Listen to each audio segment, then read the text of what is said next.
guys, welcome back to the 2014 Hoosier CrossFit Winter Rendezvous. We're going to be talking about workouts number 3 and 4. This workout will be one combined workout, but it's going to be scored separately. So it's going to be a 9-minute total clock with 8 minutes of work time and a 1-minute transition in between sets of movements. So on the count of go, partner 1 begins on the rower, accumulating max calories for 4 minutes total of time. So accumulated max calories. At the same time, partner 2 will be doing a chipper of 1 minute of 4 separate movements. So on minute 1, we'll be doing kettlebell ground to overhead with alternating arms. Females will be at 35 pounds, males will be at 53 pounds. Minute 2, we'll transition to box facing box jump overs. Females 20 inches, males 24. Minute 3, toes to bar. And minute 4, handstand push-ups with 1 abmat. Then on minute 5, both partners will rest and switch places. And then on minute 6, they'll just switch transitions, and the partner that just went through that chipper will then begin on the rower. The partner who just did the rower will begin on the chipper movements. So you'll have 2 separate scores. Score 1 will be your total accumulated calories for both partners combined together over those 8 minutes. And then your second score will be your total accumulated reps of all 4 movements for both partners accumulated. There will be some scaling options on this as well if you need to scale, but we'll talk about that once we get to the movement standards.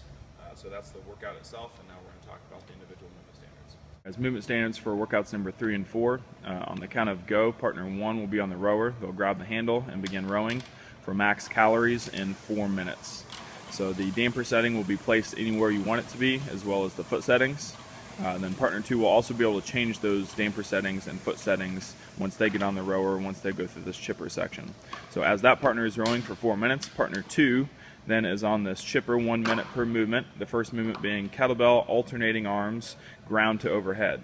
So she can clean and jerk the kettlebell, as long as she has control up top, switch hands, etc., accumulating max reps. She can also snatch the kettlebell. Same thing here, alternating hands. If at any time she does get a no rep, then she just has to repeat that hand again before she can move on to the next hand to switch hands, right? If you do need a scale on this, the scaling options are 26 pounds for females and 35 pounds for men.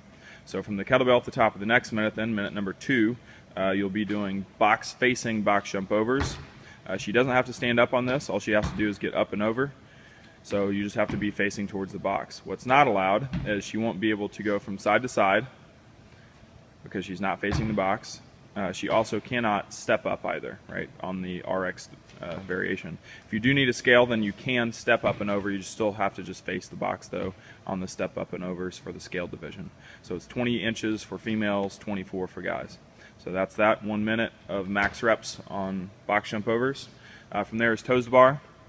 So usual stuff here on toes to bar. Feet behind the bar at the bottom, and then toes have to touch inside the hands at the top. Right, so of course no reps would be not opening the hips in the bottom, as well as not touching the bar or not touching at the same time. Right, so those would be no reps. If you do need a scale on toes to bar, then you can do an abmat straight leg setup. So with this, the legs are straight. She's going to come all the way back. Her shoulders and her hands touch the floor. Set up tall till her hands touch her toes, and repeat back and forth. Right. So that's the modified variation of toes to bar. From there, then moves on to handstand push-ups.